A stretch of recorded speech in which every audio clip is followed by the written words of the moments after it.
Audi has been looking to expand their RS performance division here in America, and I'm at the 2019 LA Auto Show taking a first look at their first ever RS branded SUV. This is the 2020 RS Q8. Let's take a first look.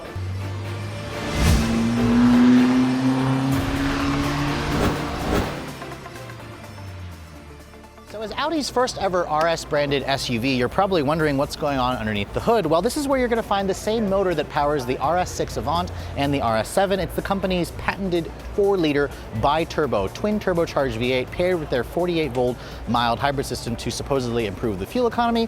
Fuel economy is not really that important with a vehicle like this. We really want to know what is the power. 591 horsepower and 590 pound-feet of torque. This is the most powerful SUV that Audi has ever offered here in the States, and it will also do 0 to 60 in around 3.8 seconds.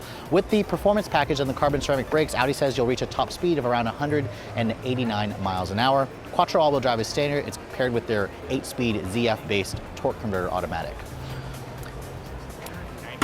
Now, when the Q8 body style came out last year, this was Audi's new flagship SUV, and it kind of takes a lot of design cues from the Q7, but makes it more like a sleeker, coupe-ified SUV in a slightly more attractive shape. So for the RS version, you can see Audi has basically butched it up, made it a little bit more sporty, or a lot more sporty. I really love this color combination with the bright green exterior. I think Audi calls it Mamba green, with the genuine carbon fiber around the hexagonal single-frame grille, these full LED headlights with their laser light technology, the carbon fiber on the lower splitter, and then of course you have these functional air intakes that go along really well with the sculpted hood, the bulging hood, to make room for that big 4-liter V8. It's just a really attractive looking SUV. It's going to attract a lot of attention. Remember, this is going to compare with something like BMW's X6M that's coming out, and then of course the Mercedes GLC or GLE 63 S Coupe that will be coming out as well. Now, of course, wheels are always important for a performance vehicle, and if you thought the RS6 that I showed you had big wheels, these are even bigger. These are 23-inch wheels. That's right, I said 23-inch wheels. They're the same size wheels and tires as the Lamborghini Urus, riding on fat 295 tires at all 4 corners. You can see this one here has the carbon ceramic brakes, so you have these massive rotors with 8-piston Brembo calipers. So serious stopping power, because remember, this is a big SUV that weighs like around a little over 5,000 pounds. Now, the rest of the profile of the RS Q8 takes the same form as the regular Q8. Instead of that sloping hunchback design that you get in some of the competitors, Audi kind of goes with a more traditional look, and I think it works extremely well. I'm surprised that the windows are not tinted. Usually with SUVs, the windows are tinted, but perhaps this is a European model. Keep in mind the American version may actually come with tinted windows. Now, coming to the rear of the vehicle, you can see more of that carbon fiber that extends and connects the taillights over the Audi emblem. We have their signature OLED taillights and then that RS Q8 badge. And then down here at the rear diffuser, there are some fake vents here that I'm not particularly happy about. These are all fake vents. There's these fat exhaust tips which look good, a rear diffuser, and then there's some fake vents underneath the taillights. So I'm a little sad to see something like that on a true performance version of the Q8. Now, opening up the cargo area, you can see power liftgate is obviously included, and it has a generous amount of space back here. Audi says you get around 35 cubic feet of space with the seats up. Fold them down, you get around 60 cubic feet of space. Now, keep in mind, if you're going to compare this to Audi's own lineup, the RS6 Avant offers roughly the same amount of cargo space. Stepping into the interior of the RS Q8, I hope you guys like green, because that Mamba green exterior is carried over to the interior with this really tasteful green accented stitching.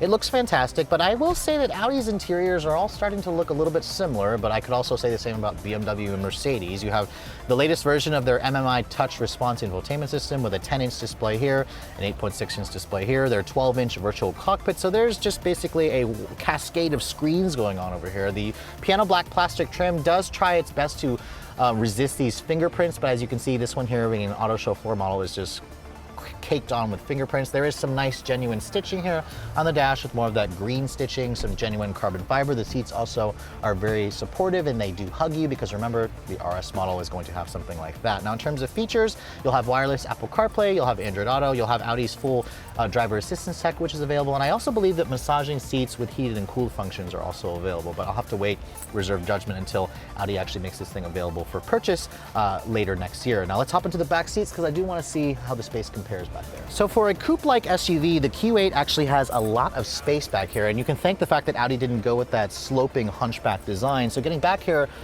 I find myself actually with plenty of space. I didn't have to duck my head either. There is a fairly good amount of headroom at 5'7", but drivers who are over 6 feet, your hair might be touching the ceiling. In terms of features, you can see there's genuine stitching here on the door panels, which is nice. The Bang & Olufsen sound system in this particular one probably sounds good. Audi does a really good sound system. The panoramic sunroof, however, I expected it to come a little bit further back, but it kind of stops like right here at the very front of the rear seats. There are some nice features here. If you fold this down, you have a nice armrest, 2 cup holders, your own rear seat climate controls, and then of course, rear seat air vents. Audi says the 2020 RS Q8 will be available for order at your local dealerships in the spring of 2020, with no pricing yet announced. However, the regular Q8 starts around $75,000. Currently, there is no SQ8 version. Audi kind of stepped over the SQ8, now they're going on to an RS Q8. I'm going to estimate based on this vehicle's competitors like the X6M and the GLE 63S, you're going to be paying around $120,000 for something like this when it does go on sale in the later part of 2020. For Redline Reviews here at the 2019 LA Auto Show, I'm Sofyan Bey.